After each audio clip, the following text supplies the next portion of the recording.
Cara, mais o que médico médico ganhava num mês, eu ganhava num dia. Esse daqui vai ser um minicast. Não vai ser se fosse um podcast seria grandão, vai ser um minicast que vai ser curtinho, ó. Seguinte, ó, então a pergunta é bem simples. Bom, pra gente poder alcançar sucesso, seja financeiro, sucesso na vida, na carreira, em qualquer coisa, a gente precisa abrir mão de coisas, certo? Então, não tem como a gente seguir todos os caminhos ao mesmo tempo, certo? Então, eu queria que você falasse de maneira cinematográfica, ou seja, pegando só os melhores momentos, quem era o Ricardo, quem é o Ricardo hoje e quais foram as coisas que o Ricardo teve que abrir mão pra sair do ponto A e chegar no ponto B. Perfeito. Gostou da pergunta? É interessante, bonita. Vai. Vamos lá. Quem era o Ricardo? Há 20 e poucos anos atrás, quando eu estava começando minha carreira profissional, o que aconteceu é que eu acabei de entrar na faculdade, nessa época eu tinha entrado na faculdade, meu pai... Faculdade de quê? Eu fiz engenharia. Entrei na faculdade com 16 anos, cara. Caraca! Fiz vestibular com 16 anos. Por quê? Porque minha mãe me colocou na escola aos 5 anos e pouco. Fica aí a dica pra Manu. Não, cada caso é um caso. Mas em resumo, eu entrei na faculdade e naquela época, meu pai perdeu o emprego. E a faculdade era cara. Eu não conseguia entrar numa faculdade pública, entrei numa faculdade privada e fui fazer engenharia elétrica na FAAP. Entrou bonitão, achando que o pai ia pagar e... No primeiro ano, pau, meu pai perdeu o emprego. E daí ele chegou pra mim e falou, filhão, o negócio é o seguinte... Não tenho grana para pagar a sua faculdade. Se vira. Foi quando eu escutei a primeira vez. Tem dois tipos de pessoas. As que choram e as que vendem lenço. O chorar é, ó vida, ó céus, meu pai não pode pagar minha faculdade, eu tô com 17 anos. Eu fiz vestibular com 16 e comecei a cursar com 17. Ah, meu pai não pode pagar minha faculdade e vou abandonar. É isso, é uma alternativa ou não. O ou não abre... Não tinha ProUni, não tinha nada dessas coisas, né? Cara, tinha nada, cara. Tinha nada. Tinha o quê? Na época, rezei pra Deus, falei, me ilumine. O que eu faço? Daí, né, naquela época, eu fui bater na porta do Vitor Mircholka, que era o diretor da FAAP, diretor da Faculdade de Engenharia. Olhei no fundo do olho dele e falei, mestre, a verdade é a seguinte, meu pai está desempregado, eu quero estudar, eu quero continuar estudando, estou fazendo o primeiro ano de engenharia, o que eu posso fazer para continuar meus estudos, segundo, terceiro, quarto, quinto? Quando você fala com alma, com verdade, que você expõe a sua fraqueza e se coloca à disposição, penso eu que o universo ajuda, que Deus ajuda e pessoas do bem te ajudam. E essa pessoa me ajudou muito.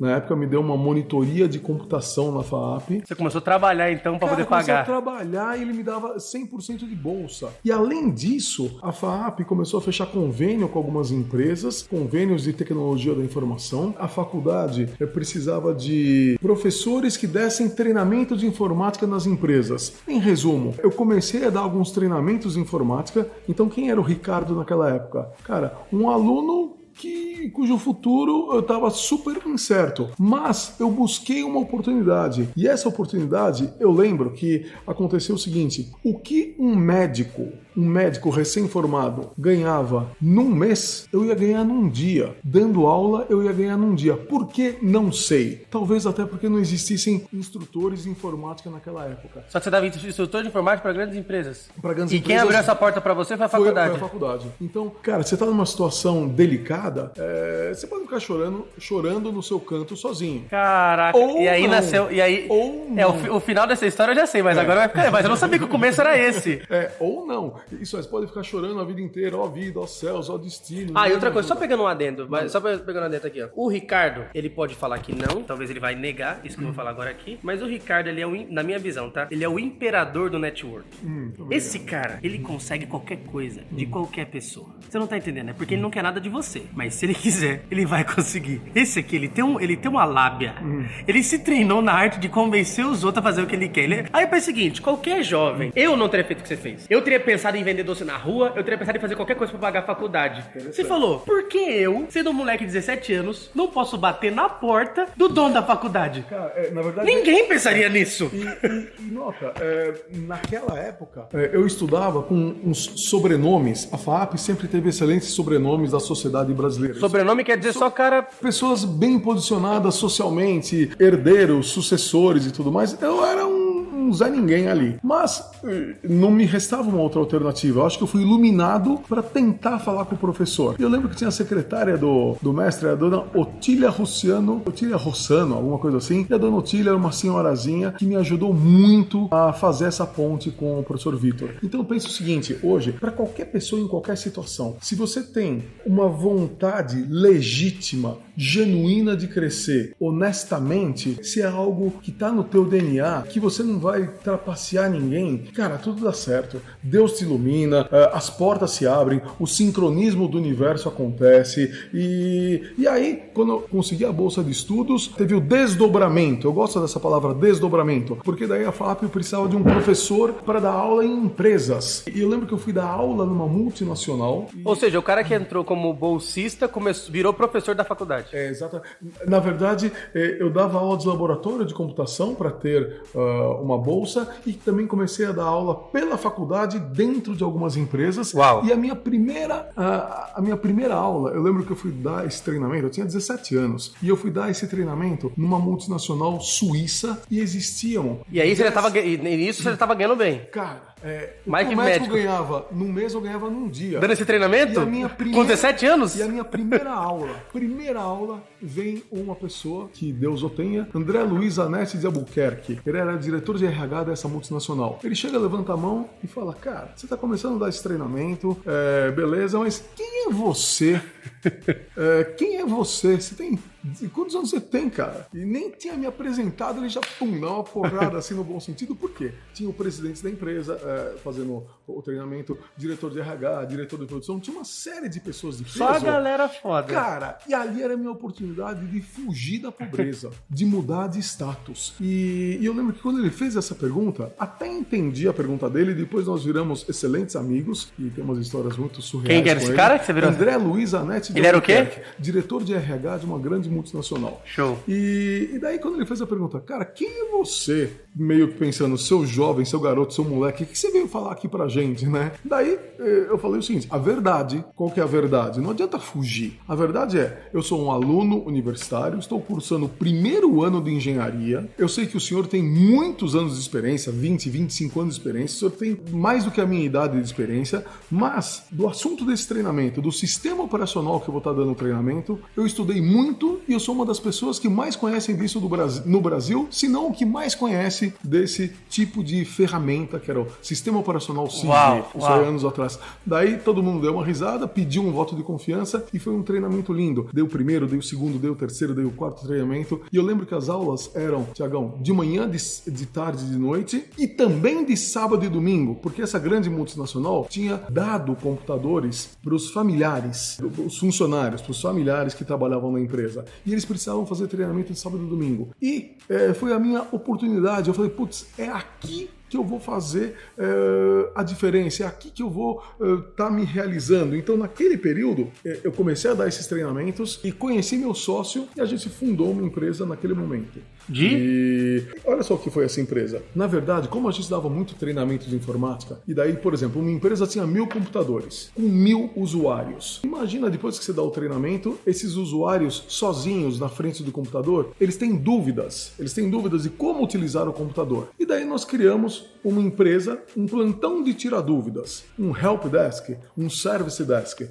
Quem tirava as dúvidas dos 1000 funcionários? Era eu e um professor da FAAP. Só que tinham 1000 pessoas que ligavam do nosso ramal, então era um tal de vai atender o Zé, vai atender o João, vai atender a Dona Maria, vai atender o Pedrinho, vai atender todo mundo. Só que nós dois não dávamos conta. Chamamos um primeiro funcionário, um segundo, um terceiro, 30 funcionários naquele cliente. Daí veio uma outra multinacional alemã, vê aquela configuração e fala, eu quero a mesma coisa para os meus usuários. Eu quero um help desk, eu quero um service desk. Fala aí, grandes empresas que você começou a atender depois. Na verdade, a gente atendeu a Zé Abrão Boveri, atendemos a Voit, atendemos a Dupont, atendemos a Henkel, atendemos a Johnson & Johnson, só grandes multinacionais que tinham muitos usuários com muitos computadores e nós criamos esse Help Desk, Service Desk, esse plantão de tirar dúvidas e, to make a long story short, para fazer uma longa história curta, 20 e tantos anos, resumindo esses 20 e tantos anos, a gente ficou replicando essa fórmula de vários projetos de Help Desk e Service Desk e chegamos a 3.000 pessoas CLT. E aí depois vem o Santo Grau, que é o que os grandes empresários querem alcançar, sai. E o que aconteceu depois? Daí acabamos vendendo a empresa para uma grande empresa nacional e depois vendi minhas participações nessa grande empresa que tinha 10 mil pessoas, nós tínhamos 3 mil, e depois eu comecei a investir numa série de startups. Então eu digo que essa jornada foi um aprendizado lindo, maravilhoso, sensacional. Você tem dúvida? Vai pra frente, não fica questionando muito, vai pra frente, vai com amor, vai com fé, sempre dá certo. E eu sempre afirmei o seguinte, na empresa que eu fiz, 99% era Deus. Eu tinha 0,5%, meu outro sócio também tinha 0,5%, daí tivemos outros sócios, então vai se desenvolvendo. E nessa jornada, ao longo todos esses anos aí, você conseguiu vender uma empresa por um bom dinheiro, né? Agora, a questão é a seguinte, quais foram os sacrifícios? Eu falei pra você no WhatsApp, sacrifício, eu não gostei da palavra sacrifício. Nunca fiz sacrifício, ok. Mas quais foram as coisas que você teve que abrir mão? 3 grandes coisas que você teve que abrir mão pra chegar onde você chegou e se valeu a pena. Eu digo que não tiveram, assim, sacrifícios, ai, que fardo. Não. Foi sempre... É que você não encarou como um fardo. Não, porque zero. coisa de outras pessoas no teu lugar teriam encarado. Zero fardo. Foi uma oportunidade de desenvolvimento pessoal, profissional, desenvolvimento intelectual, lado de saúde, financeiro, várias áreas da vida, eu usei a corporação para me desenvolver. Inteligência emocional, isso não adianta você se dar bem só no financeiro se você esquece 10 outras áreas da sua vida. Quanto mais harmônico você tiver, melhor. Então eu digo o seguinte, não foi um fardo, foi um prazer, foi um enorme prazer. E respondendo a sua pergunta, o que eu abri mão? 3 coisas. Eu abri mão de alguns finais de semana, algumas noites, e nem tem 3 coisas que eu abri mão. Sério? Talvez alguns finais de semana... Teve companhias que você teve que abrir mão? Pessoas? Pessoas que você teve que deixar no caminho? Sim.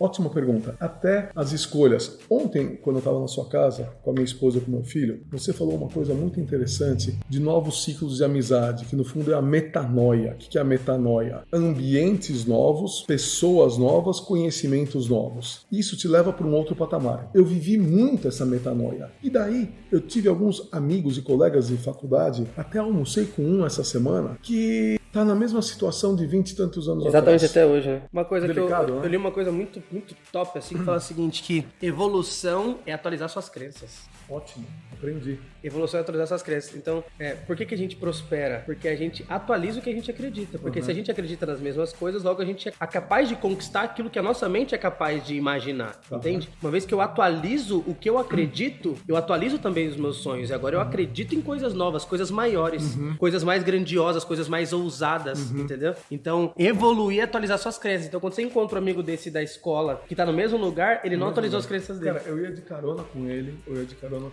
Na época de colégio, depois na época de faculdade, na hora de comer eu não tinha o dinheiro para sobremesa. E aí ele escolheu o caminho dele, e um caminho até energético. Eu não vou entrar muito nos detalhes, mas o estilo de vida foi um estilo de vida um pouco diferente do que eu tive. Mais a última coisa que você abriu mão. Manda. Algumas pessoas... Teve ambientes que você teve que abrir mão? Lugares? Certamente. É o virar a página. Olha, tinha aquele grupo que eu falei, não quero mais frequentar esse grupo. Por quê? Porque aquele grupo chegou no limite e aquele grupo podia estar me levando para baixo. Eu, graças a Deus, conheci novos grupos que ajudaram a me levar para cima, a crescer, a evoluir. E isso é um dado. Quando você fala de network, creio eu que usar bons relacionamentos com muito respeito, colocando o propósito acima de tudo, o network pode ser muito bom. Quando você tem um network onde você só vai pedir para alguém, aí é ruim. O network tem que ser uma taker, troca. Né?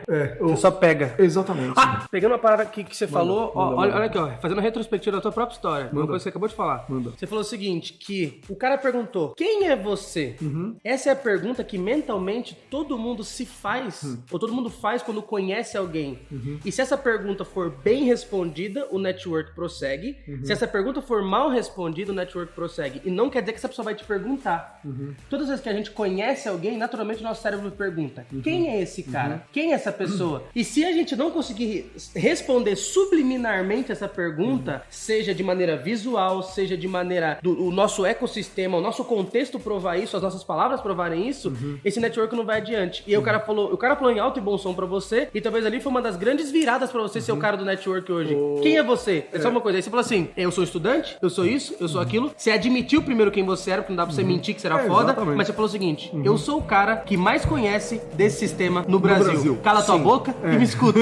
Tipo isso. Você não falou isso, mas foi exatamente isso que ele sentiu. Pra ser seu filho. Mas nesse assunto eu domino. E só uma coisa, essa pergunta que você acabou de fazer, quem quem eu sou é uma pergunta tão delicada, tem tantas respostas. E eu tava num treinamento, eu amo fazer treinamentos comportamentais. Fiz um com um amigo meu, chamado Despertando o Poder Pessoal. Foi no domingo retrasado. Quando ele fez essa pergunta pro grupo, a primeira pergunta, quando eu abria o treinamento às 8 da manhã, num domingo, é: quem é você? Quem sou eu? Tem pessoas que conseguem falar quem são, tem pessoas que ficam na dúvida e tem pessoas que caem no choro. Eu não vou falar quem, mas sim uma pessoa de grande repercussão nacional, um ídolo nacional. Uau!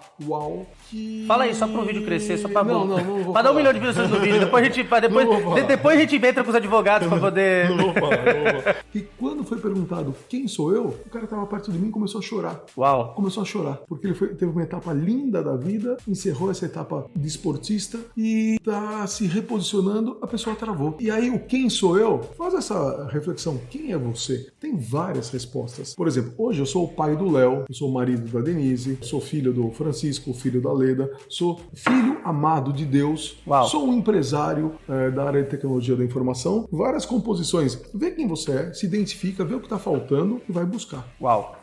Cara, eu vim aqui pra perguntar um negócio aí com outras 375 coisas. Teria mais 1 milhão de coisas pra poder perguntar, mas vamos deixar para um próximo papo. A gente mora muito longe. Mano, a gente mora no mesmo condomínio, não dá 2 quadras? Não dá 2 quadras, né? 1,5. 1,5, vai, dá pra vir a pé ou vir de carro só pra não suar. 1,5. Mas é isso, obrigado, lindo. Grande, vem assim.